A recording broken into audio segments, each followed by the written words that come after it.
You work hard, you save. Maybe you even manage to put some money aside at the end of the month.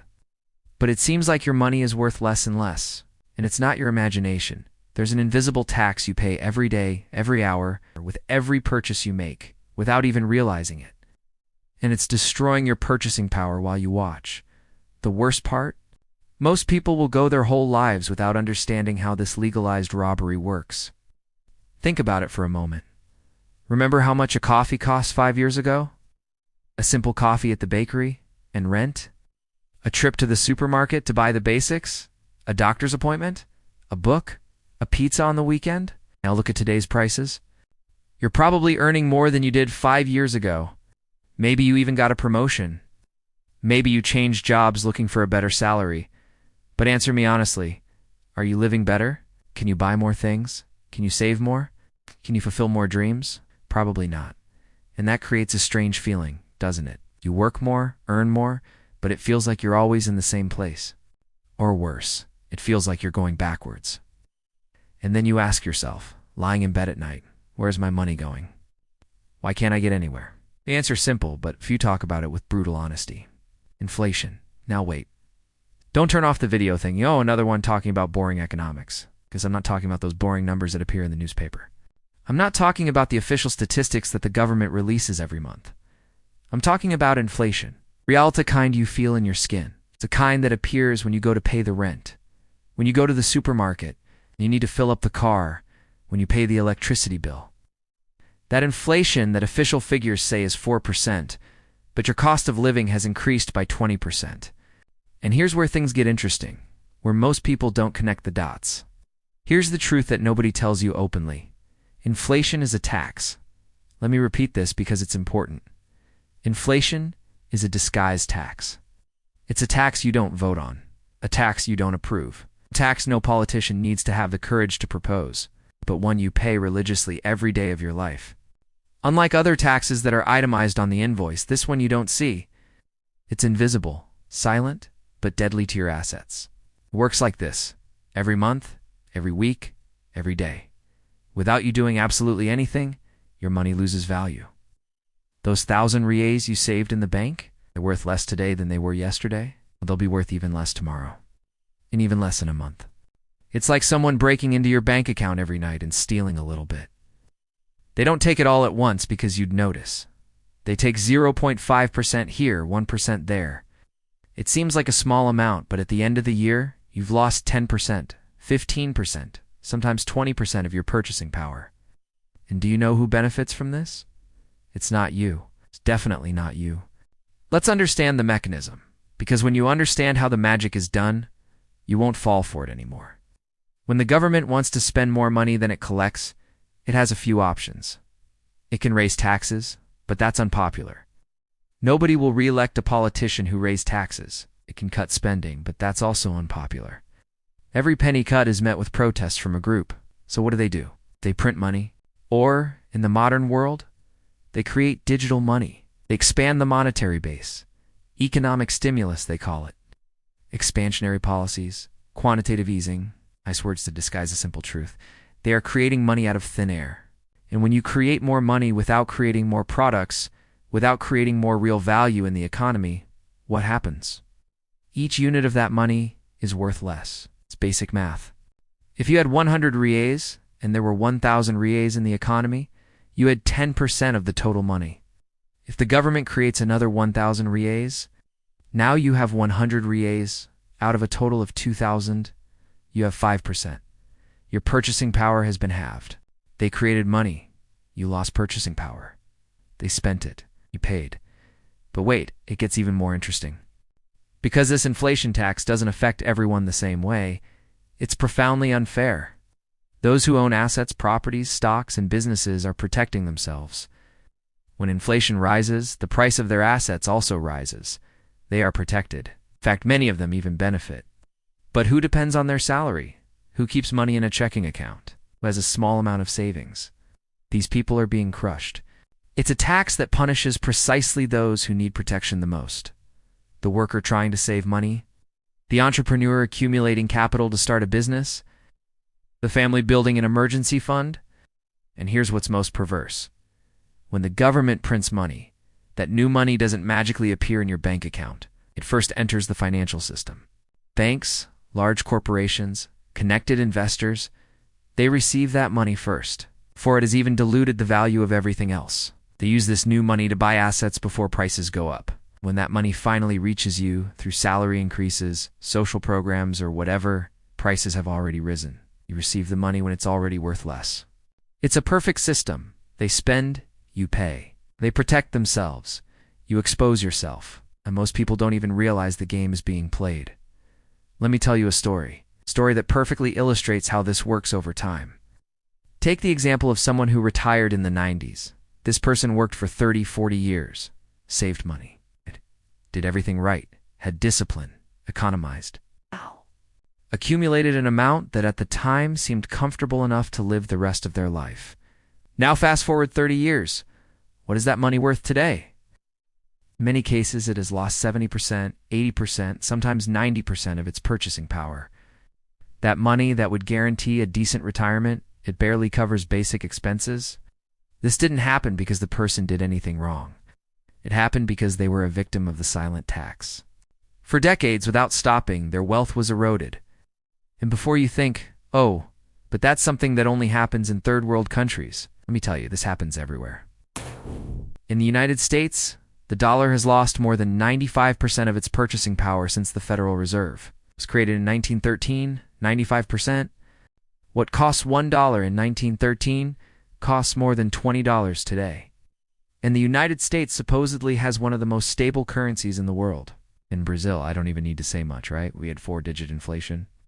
We had economic plans that confiscated savings. We had currency changes. Entire generations lost everything they had built. If it's so harmful to most people, why doesn't anyone stop it? The answer is uncomfortable, but it needs to be said, because it's convenient. It's convenient for those in power. Politicians love inflation, because inflation allows them to spend more without directly raising taxes. They can make promises, create programs, distribute benefits, all without having to confront the population by demanding higher taxes. Every citizen pays a little through the loss of purchasing power. But since it doesn't appear on the receipt, most don't even notice. It's the perfect crime. It's a tax without a vote, without approval, without real public debate. When inflation gets too high and people start complaining, they say it's the fault of greedy businessmen, or a war in some distant country, or a drought, or a pandemic. There's always a scapegoat. They rarely admit, we printed too much money. We spent more than we could afford. And you paid the price through inflation. Now let's talk about what this means in practice. Because numbers in economic theory are one thing, but people's real lives are another. Think of your grandmother, or your father, or someone you know who worked their whole life. Woke up early every day, took crowded buses, worked jobs they didn't like, gave up things, made sacrifices, all of this with one dream: to save money for security, to have a comfortable retirement, to leave something for the children. She put the money in savings because that's what she was taught. Save. Be prudent. Save for a rainy day. And what happened? That money that should have guaranteed dignity, that should have been the reward for a life of hard work, lost most of its value. The dream turned into a nightmare. This is not fair. It's not the result of poor personal management. It's the result of a system that silently transfers wealth from those who work to those who control the money printing press. Now think about yourself. You who are watching this video right now, maybe you're saving up for a down payment on a property. You have your 50,000 or 100,000 reais saved up.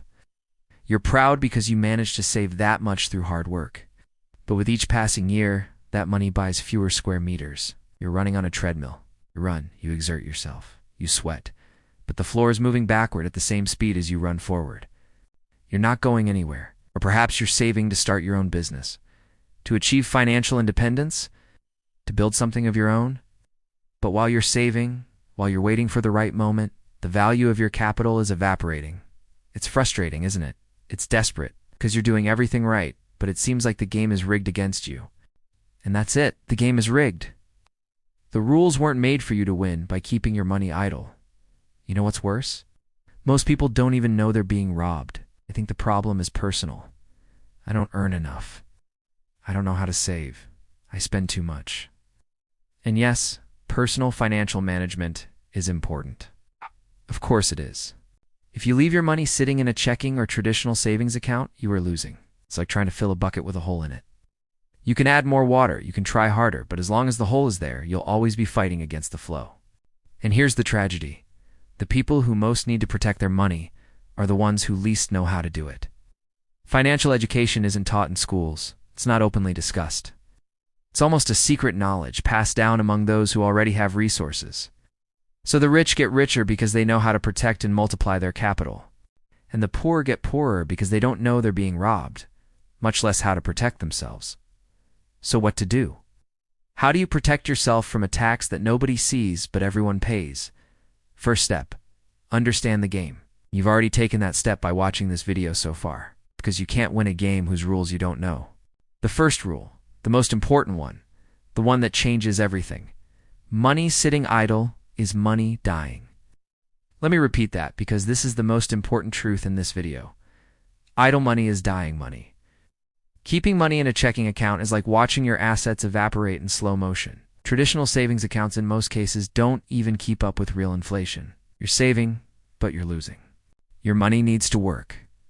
It needs to be in motion. It needs to be earning faster than inflation can destroy its value. This is not optional. This is not for those who like to invest. This is a necessity for financial survival in the modern world. But here's where many people get stuck. There's a deep-seated fear of investing, a fear that has been ingrained in our culture. Investing is risky. Investing is for the rich. I don't understand the financial market. What if I lose everything? Look, I understand those fears. They're legitimate fears. But let me ask you a question. Do you know what's riskier than investing? Don't invest. Leaving your money idle while inflation erodes its value is a guaranteed loss. It's not a risk of loss, it's a certainty of loss. Every day, every month, every year, your purchasing power diminishes. So yes, investing has risks. But not investing is the biggest risk of all. The question isn't whether you're going to invest. The question is how you're going to invest intelligently according to your profile, your goals, and your stage of life. So let's get practical. How do you protect your money from inflation? First, financial education. There are no shortcuts here. You need to understand the basics of how money works, how investments work, and what real assets versus financial assets are. You don't need to become an expert. You don't need a degree in economics. But you do need to understand enough to make informed decisions about your own money. Second, diversification into assets that historically protect against inflation. Real estate, shares of solid companies, inflation-indexed bonds, real estate investment trusts, and in some cases even precious metals or other alternative assets. Each of these has its own advantages, disadvantages, risks, and different returns. The right combination depends on your specific situation. Third, think about real value, not nominal value. It doesn't matter if you have 100,000 reais, if that 100,000 buys what 50,000 bought a few years ago. Matters is purchasing power, not the number in the account. Fourth, build income streams that grow with or above inflation. This could include your own business, investments that generate passive income, or skills that allow you to charge more over time. If your only source of income is a salary that is adjusted once a year below the actual inflation rate, you are losing out. But I'll be honest with you, there's no magic formula. There's no perfect investment that solves everything. There's no shortcut that makes you rich overnight. What exists is knowledge, discipline, and consistency over time. People who build real wealth do so through smart decisions repeated over years. They understand the game. They protect themselves from inflation. Make money work for them, not against them. Here's a hard truth. The system isn't going to change in your favor. Politicians aren't going to stop printing money. Central banks aren't going to stop stimulating the economy. Inflation isn't going to magically disappear. So you have two options. Either you adapt to the game, or you continue to be a victim of it. It may seem unfair, and it is. But complaining about the injustice won't protect your assets. Knowledge and action will. Let me give you a broader perspective on this. Because the more you understand the context, the clearer the whole picture becomes. Throughout human history, governments have always been tempted to devalue currency. In ancient Rome, they did this literally by mixing less valuable metals into silver and gold coins. Less silver, more copper, but the coin was officially worth the same. European kings did the same. They recalled the coins, melted them down, added cheap metals, and made more coins with the same amount of precious metal. Today the technology has changed, but the principle is the same. Now they don't even need to print paper. They just add zeros to a digital account, but the effect is identical. Dilution of the currency's value. Why? Because it's the easiest way to finance spending without facing the political resistance of raising taxes or cutting programs. It's an illusion of wealth. The government creates money, spends it on projects, programs, wars, whatever. Everyone feels rich for a moment, but then reality takes its toll. Inflation. And you're not the only one feeling this. It's everyone who depends on their own work to live. The teacher who earns a fixed salary, the self-employed doctor, the shopkeeper, the lawyer, the engineer, the driver. Everyone is in the same fight against this invisible tax. The difference between those who survive and those who thrive in this environment is financial literacy. It's understanding that the game has changed. Our parents and grandparents could save money and have security. Inflation existed, but it was more controlled in many periods. Not today. Today, keeping money idle is the worst possible strategy. But the good news is that once you understand this, once you see the matrix, you can start making different choices. And here's something that needs to be said, even if it's uncomfortable. Inflation is one of the biggest causes of inequality in the modern world. The wealthy have access to financial advisors, sophisticated investments, and insider information. They know how to protect themselves. In fact, many of them benefit from inflation because they own assets that appreciate in price. It's the middle class and the poor. They get poorer. They work hard. They save. But they see their purchasing power decrease year after year. This creates a vicious cycle. The wealthy accumulate more assets. These assets increase in value with inflation. Meanwhile, those who depend on wages see their purchasing power shrink. And then we have politicians talking about inequality, proposing solutions that generally involve more government spending, which leads to more money printing, which causes more inflation, which worsens inequality. It's a self-perpetuating cycle. The real solution to inequality would involve universal financial education, stable currencies, and fiscal responsibility. But these solutions require discipline. They require saying no to populist spending. And they require political courage that we rarely see.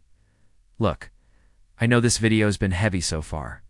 I know it's uncomfortable to realize you're paying a tax you never knew existed. I know it's frustrating to understand that the system wasn't designed for your success. But here's the crucial moment. What are you going to do with this information? You can close this video and continue living as before. Ignore what you've learned. Continue saving money in your checking account. Continue complaining that you don't have enough money.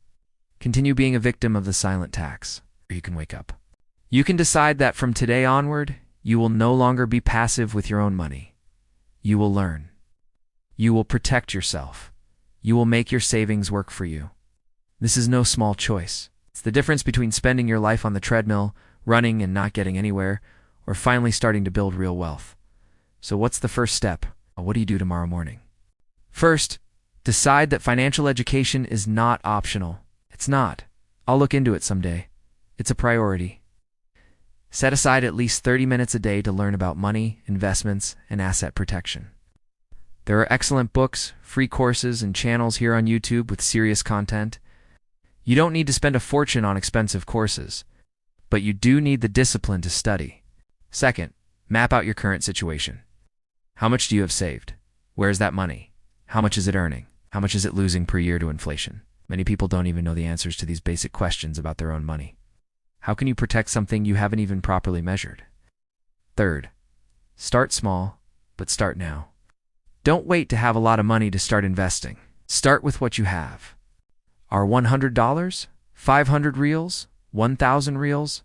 It doesn't matter. The important thing is to get out of inertia. Will you make mistakes? Probably. Will you make some bad choices at the beginning? Possibly, but you will learn.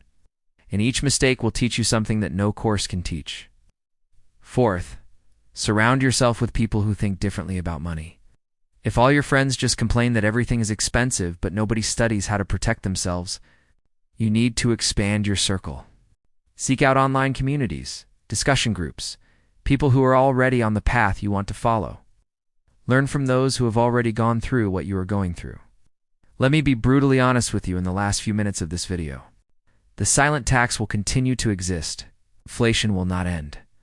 Governments will not stop printing money. Politicians will not suddenly develop fiscal responsibility. Could this change? It could. But don't count on it. Don't base your financial future on the hope that the system will change. The system is what it is. And while you wait for it to change, while you complain that it's unfair, while you protest on social media about how expensive everything is, your money continues to lose value. The only thing you truly control is how you respond to this reality. You can either be a victim of it, or you can adapt to it. Imagine this scenario. In 10 years, you look back. In the future, you say, I knew that. I watched that video. I understood the problem. But I did nothing. I kept letting my money sit idle. Now, 10 years later, I've lost half my purchasing power. I could have bought a property, but I waited and it became more expensive. I could have started investing, but I was afraid. I could have learned, but I thought I didn't have time. In the future, you say, it was difficult. I had to study. I had to step out of my comfort zone. I made some mistakes along the way, but I learned. I protected my assets. I made my money work for me. And today I'm in a completely different place. Today I have security. Today I have options. Today I'm no longer a hostage to the silent tax. Which of these futures do you want to live? Because the choice is yours. It starts now. Here's what I want you to understand. You are not powerless. Yes, the system is rigged. Yes, you pay invisible taxes. Yes, it's difficult to build wealth when everything seems to work against you. But ordinary people, people who started with nothing, people who faced the same difficulties you face, succeeded. They succeeded because they learned the rules of the game, because they stopped complaining and started acting. Because they understood that no one is going to save them. The government won't save you. Your boss won't save you. The lottery won't save you. An unlikely inheritance won't save you. You are the one who will save yourself. Through education, through smart decisions, through discipline and consistency. Is it a long road? Yes. Is it an easy road? No. Is it worth it? Absolutely. So here's my final invitation to you. Stop being a spectator in your own financial life. Stop passively accepting that that's just how it is. Stop believing that you can't do anything about it. Stop letting fear paralyze you. Silent tax collects every day. It doesn't take vacations. It has no pity. It doesn't care if you're trying or struggling. But you can fight it. Not directly, not by complaining or protesting, but intelligently. By protecting your assets. By making informed choices. Right. By building real assets. The difference between those who remain poor and those who build wealth is not luck. It's not IQ. It's not connections. It's knowledge applied consistently over time. It's about understanding how money really works, not how we've been taught it works. It's about seeing the real rules of the game, not the rules that people say exist. You now know about the silent tax. You understand how it works. See how it affects you every day. Ignorance is no longer an excuse. The only question that remains is, what will you do with this knowledge? You can go back to the main office, pretend you didn't see anything, and continue living as before. Many people do this. It's more comfortable, or you can truly wake up.